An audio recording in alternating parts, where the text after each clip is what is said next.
Hi everyone, and welcome back to my channel where we talk all things real estate. My name is Alyssa Estes and I'm a licensed realtor in the state of Georgia. Little backstory before I get into today's video. As real estate agents, we have access to what we call the MLS. So this is a multiple listing service, and this is like the hub for pretty much every listing out there.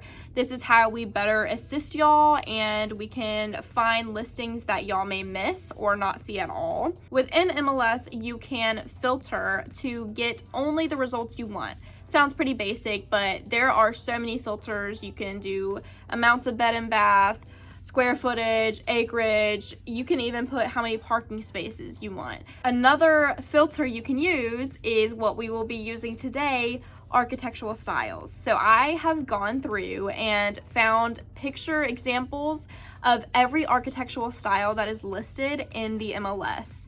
And I will be putting pictures right here. That's why I'm kind of off center.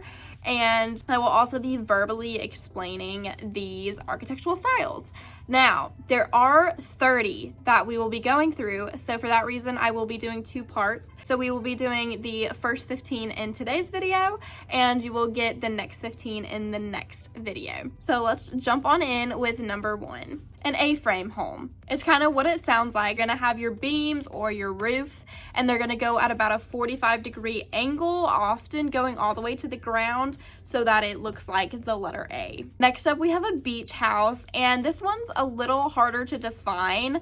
I feel like it's one of those, you know it when you see it. Obviously, oftentimes you'll find a beach house on a beach, but you can find a beach style house outside of coastal areas. So some characteristics would be it's colorful, it's natural, it's open, but also more specifically, sometimes these will be on stilts, lifted up above the ground, so to speak. So next we have a bungalow, and this is a usually one-story cottage home with a sloped roof. Next up is a cabin, which is usually distinguished by its use of logs for construction material often, but it doesn't have to be on all four sides. Next is Cape Cod, and this is a classically rectangle home with a chimney in the center. I think often people find cabins and chalets pretty similar because oftentimes they are both for winter environments. So a chalet is a home with the defining characteristic being it has a wide overhanging roof, and this is because oftentimes that helps control snow interference. So once again, that's why people kind of get cabins and chalets mixed up, because they're both oftentimes used in winter environments. Next up is colonial, which is one of my favorites. So when you think colonial, think symmetrical, think uniform. You're often gonna have a rectangular home with a door in the middle and then even amounts of windows on both sides of that door, and they will also be uniform in size and dimension. Then we have contemporary / modern. Right now we're seeing very angular homes, but also going more into the fact that it is contemporary, it is modern. They will follow trends and evolve as we do, as much as a house can. So we're looking at things like technology. As more eco-friendly resources come out, oftentimes contemporary homes will adopt those. Next up, another one of my favorites is just a cottage. So this is usually a smaller and asymmetrical home. It adds to the charm. And HGTV says it gets influence from French vintage. We are at number 10, guys. Our 10th architectural style is country.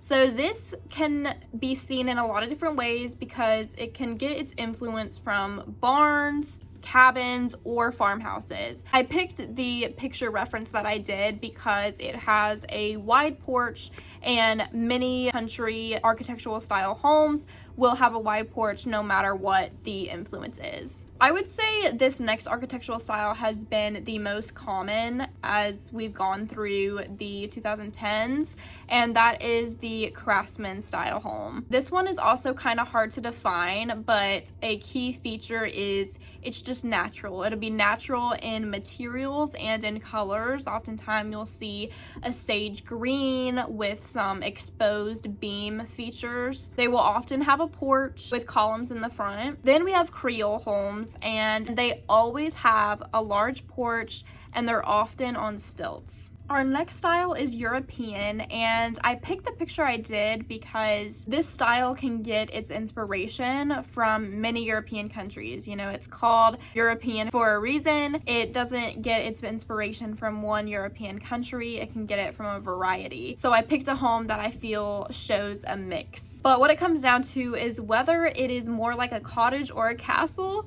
it is going to feel elegant. This next architectural style was very popular in recent years, and that is the farmhouse. So historically, a farmhouse was just a house on land to house the farmers, but now it has taken on a whole style. Very natural, lots of wood, lots of light. You'll often see exposed beams, like I mentioned for the craftsman homes. You'll often see a big porch. This next architectural style is not referenced a lot, but it is the federal style. It's kind of like the colonial, but even more simple. It's rectangular or cubicle, and there's gonna be multiple stories. That is going to be our 15th example for this video, which means that is our last one for today. We will cover the rest in the next video. Thank you for tuning in, and I will see you very soon in the next one.